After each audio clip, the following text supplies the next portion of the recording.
KSRTC bus സ്റ്റേഷനിൽ നമ്മുടെ നീണ്ട കാലത്ത് ഏറ്റവും പ്രധാനപ്പെട്ട ആവശ്യങ്ങളൊന്നായിരുന്നു. കാരണം പാലക്കാട് സ്റ്റാൻഡ് എന്ന് പറയുന്നത്, ബസ് ടെർമിനൽ എന്ന് പറയുന്നത് അന്യസംസ്ഥാന യാത്രികരടക്കം ധാരാളമായി ഉപയോഗിക്കുന്ന കേരളത്തിന്റെ സത്യത്തിൽ അതിർത്തി KSRTC ബസ് ഡിപ്പോയാണ് പാലക്കാട്. അപ്പൊ പല പ്രദേശത്തു നിന്ന് വരുന്ന സ്ത്രീകൾക്ക് ഇരിക്കുവാൻ വളരെ സൗകര്യപ്രദമായ ഒരു ഇടം വേണമെന്നുള്ളത് ദീർഘകാലമായിട്ടുള്ള ആവശ്യമാണ്. അപ്പൊ അതിന്റെ മനോഹരമായ ഒരു ഉദ്ഘാടന വേദിയാണ്. അപ്പൊ ആ മനോഹരമായ ഉദ്ഘാടന വേദിയിൽ ഒരു സമരം നടക്കുകയാണ്. ഇവിടെ ഉദ്ഘാടകനായ ശ്രീ KB ഗണേഷ് കുമാർ ജിക്ക്, അദ്ദേഹത്തോട് എനിക്ക് വലിയ ശക്തമായ രാഷ്ട്രീയ വിയോജിപ്പ് ഈ ഉദ്ഘാടകനോട് ഇരിക്കുന്നു. ഉദ്ഘാടകന് തിരിച്ച് എന്നോടും രാഷ്ട്രീയമായ വിയോജിപ്പുണ്ട്. ഞാൻ അദ്ദേഹത്തിന്റെ സ്ഥലത്ത് പോയി, ഗണേശൻ നോക്കുന്നുണ്ടാണ്, ഞാൻ പത്തനാപുരത്ത് വന്ന് സമരം ചെയ്തിട്ടുള്ള ഒരാളാണ്. അത് രാഷ്ട്രീയമായ ഒരു സമരമാണ്. ആ രാഷ്ട്രീയ സമരത്തിന് ഒരു ലക്ഷ്യമുണ്ട്, അദ്ദേഹത്തിന് അതിന് മറുപടിയുണ്ട്, അത് രാഷ്ട്രീയമാണ്.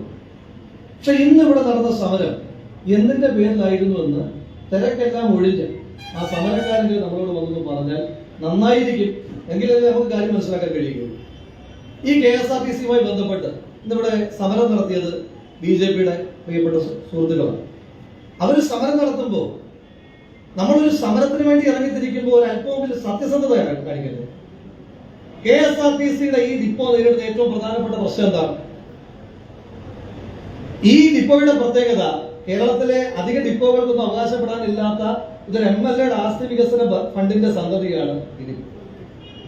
ഒരു MLA അദ്ദേഹത്തിന്, എന്റെ മുൻഗാമിയായ ശ്രീ ഷാഫി പറമ്പിൽ, അദ്ദേഹത്തിന്റെ ആസ്തി വികസന ഫണ്ടിൽ നിന്ന് 8 കോടി രൂപ, ചെറിയ കാര്യമല്ല.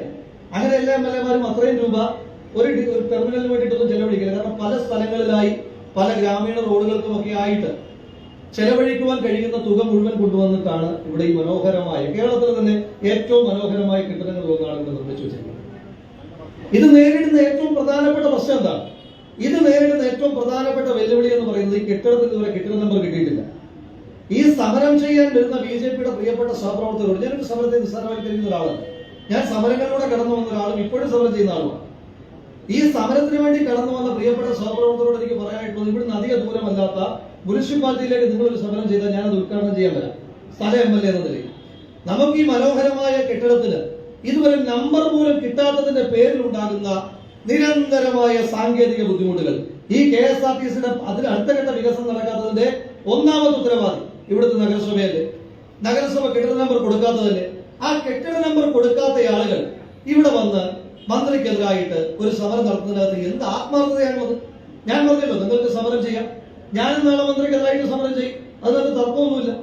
രാഷ്ട്രീയമായ വിയോജിപ്പുകൾ ഞങ്ങൾ തമ്മിലുണ്ട്, അതിനകത്തും തർക്കമൊന്നുമില്ല. പക്ഷേ നമ്മൾ സമരം ചെയ്യുമ്പോൾ നമ്മുടെ ഭാഗം നമ്മൾ ക്ലിയർ ചെയ്തോ എന്നുള്ള ഏറ്റവും മിനിമം ആയിട്ടുള്ള ഒരു ക്രോസ് ചെക്കിംഗ് നടത്തിയിട്ട് വേണം ഇത്തരത്തിലുള്ള സമരവുമായിട്ട് വരാൻ.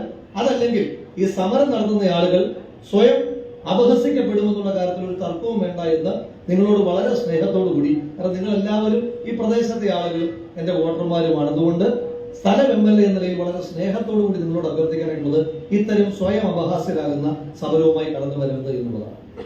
ഇവിടെ വന്ന് പറഞ്ഞ പ്രധാനപ്പെട്ട കാര്യങ്ങളിൽ നിന്ന് ഒന്നെന്താണ്, ഇവിടെ എന്തിനാണ് ശീതീകരിച്ച വിശ്രമം? പാലക്കാട് പോലെ ഇത്രയേറെ ചൂടുള്ള ഒരു പ്രദേശത്ത്, ഇപ്പൊ ഇവിടെ ഇരിക്കുമ്പോൾ തന്നെ നമ്മളെല്ലാവരും കേട്ടുകൊണ്ടിരിക്കും, ഇത്രയേറെ ചൂടുള്ള ഒരു പ്രദേശത്ത് ദീർഘദൂര യാത്ര ചെയ്തു വരുന്ന ആളുകൾക്ക് അടുത്ത ബസ്സിന് വേണ്ടിയിട്ട് കാത്തിരിക്കുന്ന സമയത്ത് കുഞ്ഞുങ്ങളുമായി വരുന്ന അമ്മമാർ, സ്ത്രീകൾ, അവർക്ക് ശീതീകരിക്കപ്പെട്ട ഒരു റൂം വേണമെന്ന് പറയുന്ന ഒരു ആഡംബരമാണ്. ഇവിടുത്തെ ജീവനക്കാർക്കാണ്. ബഹുമാനായ KSRTC വകുപ്പ് മന്ത്രി, ഗതാഗത വകുപ്പ് മന്ത്രിയെ ഞാൻ പ്രത്യേകമായ വിഷയത്തിൽ അഭിനന്ദിക്കുകയാണ്.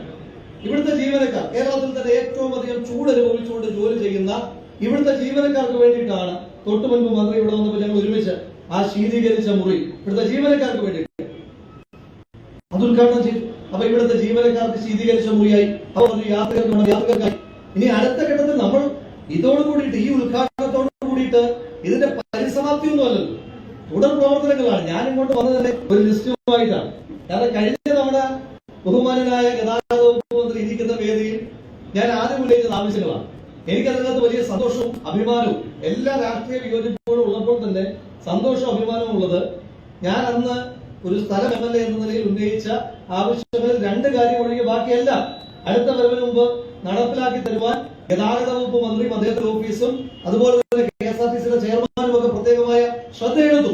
അത് പാലക്കാടിന് അവർ ഒരു പ്രത്യേകമായി പരിഗണനയാണ്. അത് സത്യസന്ധമായി തന്നെ അതിനെ അഭിവാദ്യം ചെയ്യുവാനും അതിന് നാടിനുള്ള നന്ദി അറിയിക്കുവാനും ഞാൻ തയ്യാറാവുകയാണ്. നമ്മുടെ കഴിഞ്ഞ ഇതുപോലൊരു യോഗത്തിലാണ് ആവശ്യം ഉന്നയിച്ചത്. നമ്മൾ പറഞ്ഞു നമ്മുടെ ധാരാളമായി പഴയ വ്യക്തമായി നമ്മുടെ പാലക്കാട് ധാരാളമായി പഴയ വ്യക്തന്മാര് ആശ്രയിക്കുന്ന ഇവിടുത്തെ ഒരു സ്ഥിരം ബസ് ഉണ്ടായിരുന്നു. 60 തൊട്ടുള്ള ബസ്സായിരുന്നു. അത് മന്ത്രി വരുന്ന ദിവസമാണ് അത് നിർത്തലാക്കുന്നത്. മന്ത്രിയോട് പറഞ്ഞു ആ ബസ് നിർത്തലാക്കാൻ പാടില്ല, അതൊരു ഇക്കണോമിക് വയബിലിറ്റി ഫീസിബിലിറ്റി നോക്കാൻ പാടില്ല, അത് ഇവിടുത്തെ ഒരു ഇമോഷണൽ പ്രശ്നമാണ്, അത് നിർത്താൻ പാടില്ല എന്ന റിക്വസ്റ്റ് മന്ത്രി ചോദിച്ചു. അദ്ദേഹം വളരെ അഭാവം സ്റ്റേജിൽ വെച്ച് തന്നെ അതിന്റെ പ്രഖ്യാപനമായി ഇപ്പോഴും കൊണ്ടുപോവുകയാണ്. അതുപോലെ തന്നെ ഈ നാട്ടിലെ ഏറ്റവും സാധാരണക്കാരായ മനുഷ്യന്മാരുടെ ഏറ്റവും പ്രധാനപ്പെട്ട ഡിമാൻഡുകൾ തെരഞ്ഞെടുപ്പിന്റെ സമയത്ത് നമ്മൾ പോകുന്ന സമയത്തൊക്കെ ആളുകൾ പറഞ്ഞ ഏറ്റവും പ്രധാനപ്പെട്ട ഡിമാൻഡായിരുന്നു മെഡിക്കൽ കോളേജിലേക്ക് പോകുവാൻ അവരെല്ലാവരും ആശ്രയിക്കേണ്ടി വരുന്ന ഒന്നുകിൽ ഓട്ടോയും ടാക്സിയും പിടിച്ചു പോകണം, വലിയ പൈസയാണ്. അപ്പൊ അതുകൊണ്ട് ഒരു KSRTC ഷട്ടിൽ സർവീസ് പല സമയങ്ങളിലായി ഈ മെഡിക്കൽ കോളേജിലേക്ക് എത്തുന്ന ഒരു സർവീസ് തുടങ്ങാനുള്ള ഇടപെടൽ അങ്ങയുടെ ഭാഗത്തുനിന്ന് ഉണ്ടാകണമെന്ന് അഭ്യർത്ഥിച്ചു. അദ്ദേഹത്തിന്റെ ഭാഗത്തുനിന്ന് ഇടപെടലുണ്ടായി. ആ ബസ് ആദ്യം നമ്മുടെ വെച്ച റൂട്ടിൽ നിന്ന് മാറ്റം വരുത്തിയപ്പോൾ ഞാൻ മനസ്സിലാക്കുന്നത് വളരെ ലാഭകരമായി പോയി. KSRTC ലാഭകരമായിട്ടാണ് ആ സർവീസ് പോകുന്നത്. അത് അനുവദിക്കപ്പെട്ടു. ആ മീറ്റിംഗിലായിരുന്നു നമ്മൾ അഭ്യർത്ഥിച്ചത്. പുതുതായി വാഹനങ്ങൾ വാങ്ങുന്ന വിവരം നമ്മൾ അറിഞ്ഞു. അപ്പൊ അതുകൊണ്ട് നമുക്കൊരു മൈസൂർ സർവീസ് ആരംഭിക്കാനായിട്ട് ഇടപെടൽ മന്ത്രിയുടെ ഭാഗത്തുനിന്നുണ്ടാകുന്നു. മന്ത്രി എപ്പോൾ തന്നെ പ്രഖ്യാപിച്ചു. ഇന്ന് അതിൽ കണ്ണുകൂടി നടക്കുകയാണ്. ഇനിയും അന്ന് വെച്ച ഞാൻ പറഞ്ഞ 2 കാര്യങ്ങൾ നടക്കാതെ പോയ 2 കാര്യങ്ങൾ. ഒന്ന്, ഞങ്ങൾക്ക് പാലക്കാടിന് ഒരു ബാംഗ്ലൂർ സർവീസ് ഇപ്പം അങ്ങനെ ഇടപെട്ടിട്ട് പുതുതായിട്ട് 10-30 ബസ് വാങ്ങുന്നതായിട്ട് ശ്രദ്ധയിൽപ്പെട്ടിട്ടുണ്ട്. ചില രഹസ്യ വിവരം, ചില CID നമുക്ക് വിവരം തന്നിട്ടുണ്ട്. അങ്ങനെ ഇടപെട്ടിട്ട് ഒരു 30 ബസ് ആരംഭിക്കുകയാണ്. ഏറ്റവും അധികം ആളുകൾ നമുക്ക് ഗണേശനെ സൂചിപ്പിക്കാനായിട്ടുള്ള ഞാൻ തെരഞ്ഞെടുപ്പിൽ മത്സരിക്കുക ശ്രീയുടെ കൺവീനറാണ്. ഞങ്ങൾ ഏതാണ്ട് 10 ബസ്സുകൾ എങ്ങാണ്ടാണ് കർണാടകയിൽ നിന്ന് മാത്രം പാലക്കാട്ടേക്ക് കൂട്ടിയാൽ മതി. എന്തുകൊണ്ടാണെന്ന് ചോദിച്ചു കഴിഞ്ഞാൽ അത്രയേറെ ആളുകളാണ് പാലക്കാട്ടെ ആളുകൾ ബാംഗ്ലൂരിൽ താമസിക്കുകയാണ്. ഇത് മുഴുവൻ സ്വകാര്യ മേഖല ഒരു കുത്തകയാക്കി അവരുടെ ഓരോ വാരാന്ത്യമൊക്കെ ആകുമ്പോൾ ചാർജിനെ പറ്റിയൊക്കെ മന്ത്രിക്ക് നല്ല ബോധ്യമുണ്ട്. അപ്പൊ അതുകൊണ്ട് അത് വാരാന്ത്യമൊക്കെ ആകുമ്പോഴുള്ള കൊള്ളയെ പറ്റി അങ്ങേക്ക് ബോധ്യമുണ്ട്. അപ്പൊ അതുകൊണ്ട് പാലക്കാട്ടെ ചെറുപ്പക്കാർ പ്രത്യേകമായി വലിയ തോതിൽ ആശ്രയിക്കുന്ന ബാംഗ്ലൂർ പോലൊരു നഗരവുമായി ഒരു കണക്ടിവിറ്റി സർവീസ്. അപ്പൊ അതിന്റെ സാങ്കേതിക പ്രശ്നമുണ്ട്. നമുക്ക് എല്ലാ ദിവസവും റൂട്ട് എടുക്കുന്ന സാങ്കേതികമായ പ്രശ്നമുണ്ട്, പ്രൊഫഷണൽ പ്രശ്നമുണ്ട്. അപ്പൊ അതുകൊണ്ട് മന്ത്രി ഇടപെട്ട് പാലക്കാടിന്റെ വാരാന്ത്യ സർവീസ് പുതിയ ബസ്സുകളിൽ ഒന്ന് പാലക്കാട് ആരംഭിക്കുന്ന ഒരു സാഹചര്യം ഉണ്ടാകണം. ഒരു തർക്കവും വേണ്ട. ആ സർവീസിൽ ഒരെണ്ണം പോലും KSRTCക്ക് നഷ്ടമാകുന്ന സർവീസുകളായിരിക്കില്ല എന്ന കൃത്യമായ ഉറപ്പ് ഈ അവസരത്തിൽ തരുവാൻ ആഗ്രഹിക്കുന്നു. അതോടൊപ്പം തന്നെ നമ്മുടെ ഇവിടുത്തെ ടോയ്ലറ്റ് ഫെസിലിറ്റിയുടെ ഒരു ബുദ്ധിമുട്ട് നമ്മൾ പറഞ്ഞിട്ടുണ്ട്. ആ ടോയ്ലറ്റ് ഫെസിലിറ്റി ഇപ്പോൾ പുതിയ കൺസ്ട്രക്ഷൻ വരുമ്പോഴത്തേക്ക് ഞാൻ മന്ത്രിയോട് നിയമസഭയിൽ വെച്ച് കത്ത് കൊടുത്തപ്പോൾ തന്നെ അദ്ദേഹത്തെ ആളെ വിളിപ്പിച്ചു കഴിഞ്ഞിട്ട് വെള്ള പേപ്പർ എടുത്തിട്ട് അദ്ദേഹം വെള്ള പേപ്പർ എടുക്കാൻ പറഞ്ഞു. വെള്ള പേപ്പർ എടുത്തിട്ട് അദ്ദേഹം തന്നെ വരച്ചു KSRTCയുടെ പുതിയ ടോയ്ലറ്റ് കോംപ്ലക്സിന്റെ പ്ലാൻ അദ്ദേഹം തന്നെ ഈ നിർമ്മിക്കപ്പെട്ടിട്ടുള്ള റൂമിന്റെ പ്ലാൻ വരച്ചത് ബഹുമാനായ തന്നെയാണ്. അതുപോലെ ഈ പ്ലാൻ വരച്ച് കാണിച്ചു. ഇങ്ങനെയാണ് നമ്മൾ മാറ്റം വരുത്താൻ ഉദ്ദേശിക്കുന്നത്. അപ്പൊ ഞാൻ പറഞ്ഞു, സ്ഥല MLA എന്ന നിലയിൽ നാട്ടിലെ ആളുകൾ ഒരു വലിയ പ്രധാനപ്പെട്ട പ്രശ്നമാണ്. അപ്പൊ ധാരാളം ആളുകൾ ആശ്രയിക്കുന്നതാണ്. അതിന് MLA ഫണ്ടിന്റെ ഏതെങ്കിലും തരത്തിലുള്ള കോൺട്രിബ്യൂഷൻ വേണമെങ്കിൽ അതിന് വളരെ സന്തോഷത്തോടു കൂടി തന്നെ ഞാൻ തയ്യാറാണ്